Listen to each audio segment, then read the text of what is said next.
Hi, my name is Shane Hall, and today we're going to be going over the 3 planes of action, some anatomical terminology, and means of describing direction.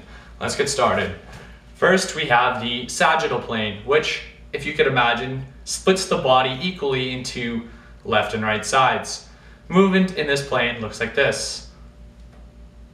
Next, we have the frontal plane, which, again, splits the body into 2, this time splitting the anterior from your posterior. Movement in this plane looks like this. And next we have the transverse plane, which again splits the body into 2, splitting the lower half from the upper half. Now let's get into some terminology. First, I wanted to talk about the cephalic. That means your head. We could say that the cephalic is superior to the cervical, and of course the cervical in reverse is inferior to the cephalic. We could also say that our abdominals in the trunk here are medial in comparison to our upper limbs. In the upper limbs, we have the humerus.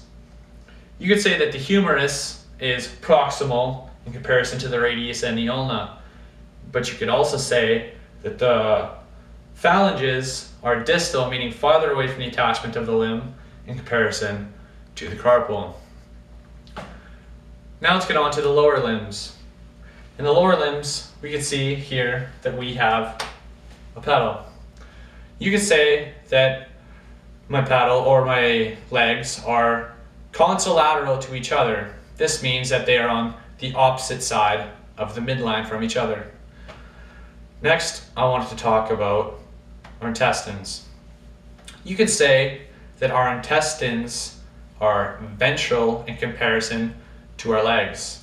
Ventral meaning closer to the belly, and you could also say that our maxilla is rostral in comparison to the abdominal.